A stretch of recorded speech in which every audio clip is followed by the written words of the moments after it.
नमस्कार, आप देख रहे हैं हिंद न्यूज। तो चलिए जानते हैं आज की खास खबरें क्या है।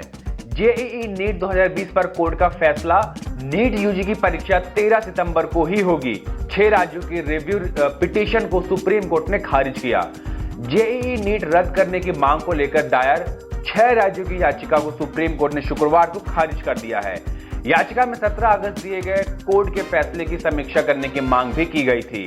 कोर्ट ने 17 अगस्त के फैसले में परीक्षा तय शेड्यूल से कराने का आदेश दिया था। इस फैसले के खिलाफ 28 अगस्त को सुप्रीम कोर्ट में पुनर्विचार याचिका दायर की गई थी। याचिका दायर करने वाले राज्यों में पंजाब, झारखंड, पश्चिम बंगाल, राजस्थान, छत्तीसगढ़ और महाराष्ट्र शामिल है।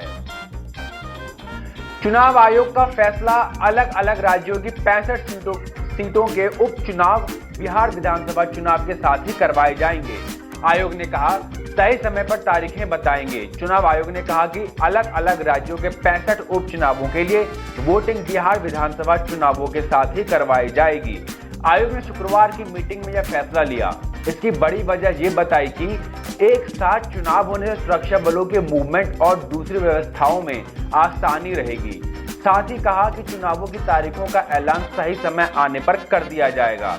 बिहार विधानसभा का मौजूदा कार्यकाल 29 नवंबर तक है। उससे पहले चुनाव होने हैं। चुनाव आयोग ने बताया कि अलग अलग राज्यों की 64 विधानसभा सीटों और एक संसदीय सीट पर उपचुनाव भी होने हैं, लेकिन कई राज्य भारी बारिश और महामारी जैसे वजहों से उपचुनाव टालना चाहते हैं। ऐसे राज्यों के मुख्य सचिवों और मुख्य चुनाव अधिकारियों की रिपोर्ट और इनपुट का रिव्यू करते हुए बिहार विधानसभा चुनाव के दौरान ही उपचुनाव करवाने का फैसला लिया गया। सुशांत केस में बड़ी कार्यवाही। नारकोटिक्स कंट्रोल ब्यूरो ने सुशांत के हाउस मैनेजर सैमुअल मिरांडा को हिरासत में लिया। टीम ने रिया के घर पर भी तलाशी ली। भाई शोभिक को अपने साथ ले गई। एक्टर सुशांत सिंह राजपूत की मौत के मामले में नारकोटिक कंट्रोल ब्यूरो एनसीबी ने पहली बार रिया चक्रवर्ती और सुशांत के हाउस मैनेजर रहे सैमुअल मिरांडा के घर छापेमारी की। दोनों के घर करीब 2.5 घंटे तलाशी ली गई। रिया के घर पर उसके भाई शोभिक चक्रवर्ती के ड्रग्स कनेक्शन मामले में सबूत तलाशे गए। एनसीबी की अलग अलग टीमें दोनों के घर सुबह 6:30 बजे ही पहुंच गई थी। एनसीबी तलाशी के बाद सैमुअल मिरांडा को हिरासत में लेकर अपने साथ ले गई। कहां ले गई इसकी जानकारी नहीं दी। उधर एनसीबी की दूसरी टीम शोभिक को भी अपने साथ ऑफिस ले गई। बताया जा रहा है कि जांच एजेंसी ने उसे समन किया था। अब ड्रग्स मामले में सवाल जवाब किए जाएंगे। एनसीबी ने ड्रग्स के मामले में जैद बिलात्रा, अब्दुल बसीत परिहार इसके समेत अब तक 5 लोगों को गिरफ्तार किया गया। ऐसा बताया जा रहा है कि इन्होंने रिया, उनके भाई शोभिक और मिरांडा से कनेक्शन की बात कबूली है। गुरुवार को शोभिक और उसके दोस्त के बीच हुई ड्रग्स चैट सामने आई थी, जिसमें वह ड्रग डीलर के नंबर दे रहा था। आईपीएस प्रोबेशनरी अधिकारियों से बोले पीएम मोदी, कोरोना काल में दिखी मानवीय छवि बनाकर रखना हमारा जिम्मा। प्रधानमंत्री नरेंद्र मोदी ने शुक्रवार को युवा पुलिस अफसरों से बातचीत की, जिसमें उन्होंने कोरोना काल में पुलिसिंग के अलावा समाज को मानवीय मदद पहुंचाने वाले अफसरों को बधाई और धन्यवाद दिया। प्रधानमंत्री ने कहा कि कोरोना वायरस की महामारी के दौरान पुलिस को सबसे ज्यादा वायरस का सामना करना पड़ा, लेकिन पुलिस और समाज में जैसा काम किया है वो पुलिस की बहुत बड़ी पूंजी है और इसको संभाल कर रखना हमारी जिम्मेदारी है।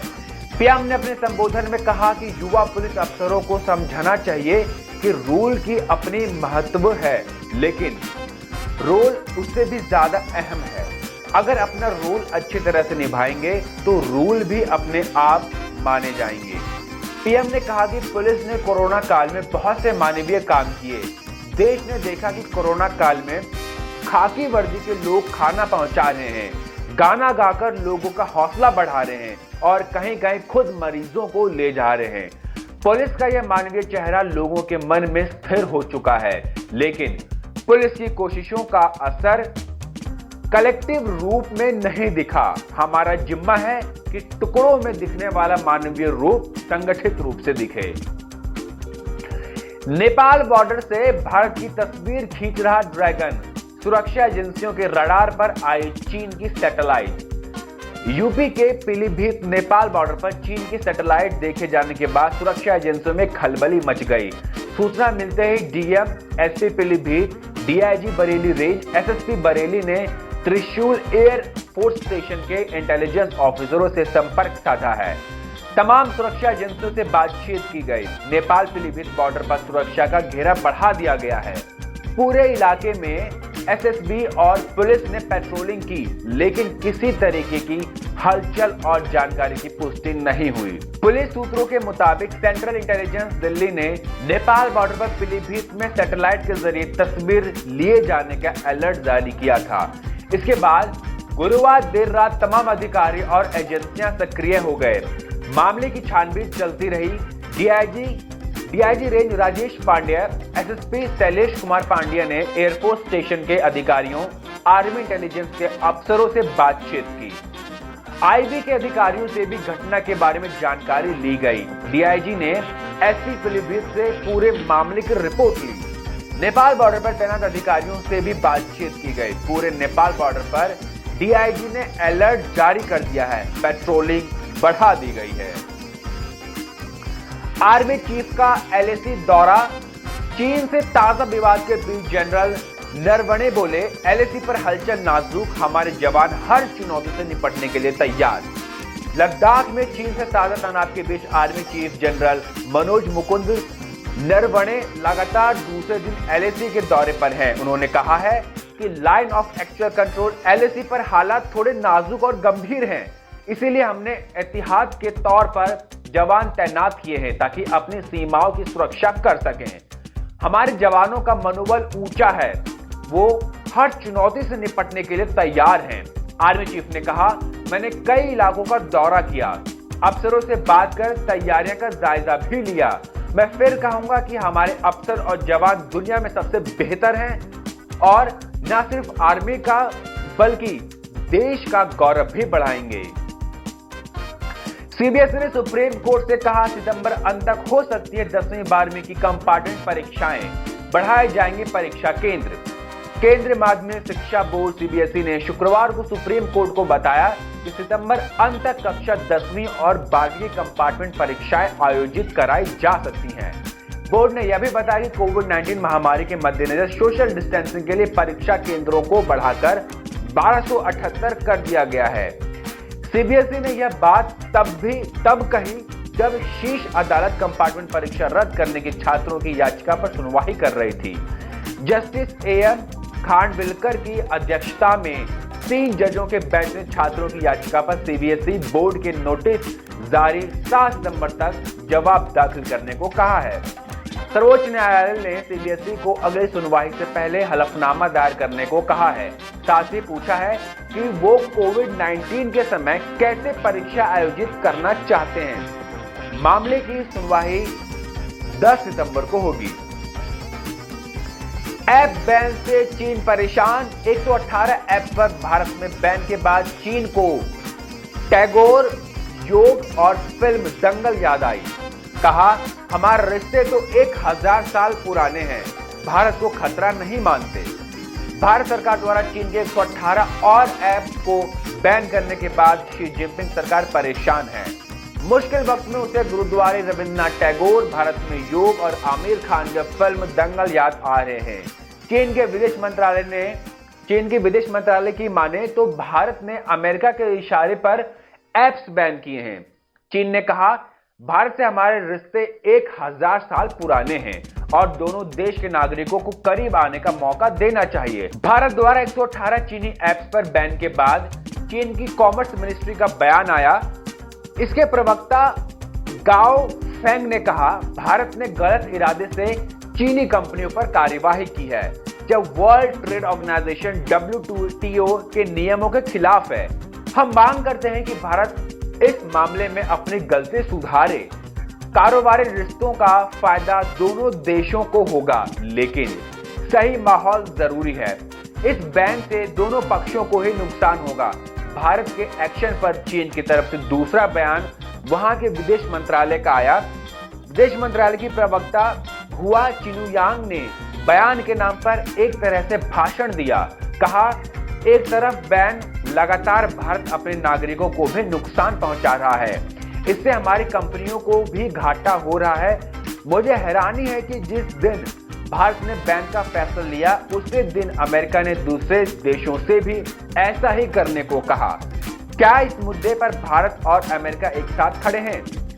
चुनयांग ने आगे कहा, ये सभी को याद रखना चाहिए कि भारत से हमारे करीबी और ऐतिहासिक रिश्ते हैं। भारत और चीन प्राचीन सभ्यताएं हैं। कुछ वक्त के फायदे के लिए कदम उठाने से पहले हमें भविष्य को भी देखना चाहिए। हम पड़ोसी हैं। दोनों देशों के रिश्ते 1000 साल पुराने हैं। रविंद्रनाथ टैगोर चीन में बहुत मशहूर हैं। इसके अलावा चीन में योग और दंगल मूवी भी काफी पसंद किए जाते हैं। हमारे जेहन में यह कभी नहीं आया कि भारत हमारे लिए खतरा बन सकता है। उम्मीद है भारत इसे समझेगा। 1984 दंगों के आरोपी सज्जन कुमार की जमानत याचिका खारिज। कोर्ट ने कहा कि कोई छोटा मोटा केस नहीं है। 1984 सिख विरोधी दंगों के मामले उम्र कैद की सजा काट रहे कांग्रेस के पूर्व सांसद सज्जन कुमार को सुप्रीम कोर्ट से कोई राहत नहीं मिली है। सुप्रीम कोर्ट ने शुक्रवार को सज्जन कुमार को जमानत देने से इनकार कर दिया है। दरअसल सज्जन कुमार की ओर से बढ़ती उम्र और बीमारी को आधार बनाकर जमानत मांगी गई थी, जिसे कोर्ट ने खारिज कर दिया है। कोर्ट ने कहा कि यह कोई छोटा मोटा केस नहीं है। मामले की सुनवाई कर रहे प्रधान न्यायाधीश एस.ए. बोबडे ने कहा कि अस्पताल में भर्ती कराना जरूरी नहीं है। ऐसे में हम मंजूरी नहीं दे सकते। हम याचिका खारिज करते हैं। सुप्रीम कोर्ट ने कहा कि सज्जन की सजा के खिलाफ अपील पर सुनवाई अदालत खुलने के बाद होगी। अदालत ने सज्जन की अस्पताल में रहने देने की अर्जी भी ठुकराई और कहा कि मेडिकल रिपोर्ट के मुताबिक अस्पताल में भर्ती रहने की जरूरत नहीं है। दिसंबर 2018 में दिल्ली हाई कोर्ट ने सज्जन कुमार को उम्र कैद की सजा सुनाई थी, तभी से वो जेल में है। सुप्रीम कोर्ट ने उम्र और बीमारी के आधार पर अंतरिम जमानत देने से फिलहाल इनकार किया। फिलहाल उन्हें जेल में ही रहना होगा। ताइवान से कारोबारी रिश्ते बढ़ाते इमरान। चीन को सबसे अच्छा दोस्त बताने वाला पाकिस्तान ताइवान से सीक्रेट डील कर रहा। एक ट्वीट से हुआ खुलासा। चीन को अपना सदाबहार और सबसे करीबी दोस्त बताने वाला पाकिस्तान उसके दुश्मन ताइवान के साथ सीक्रेट डील कर रहा है। इसकी जानकारी खुद काहिरा में मौजूद पाकिस्तान एम्बेसी की एक अफसर ने दी। पाकिस्तान का यह कदम चीन को नाराज कर सकता है। चीन और ताइवान के बीच हमेशा तनावपूर्ण संबंध रहे हैं। दक्षिण चीन सागर में ताइवान और चीन की सेनाएं पिछले महीने मिलिट्री ड्रिल कर चुकी है। अमेरिका भी कह चुका है कि अगर ताइवान पर कोई हमला होता है तो वो ताइवान का साथ देगा। ताइवान के ट्रेड डायरेक्टर से मुलाकात का फोटो हक ने अपने ऑफिशियल ट्विटर हैंडल पर भी शेयर किया। हालांकि कुछ ही देर बाद इसे डिलीट भी कर दिया गया, लेकिन तब तक इसके स्क्रीनशॉट सोशल मीडिया पर वायरल हो चुके थे।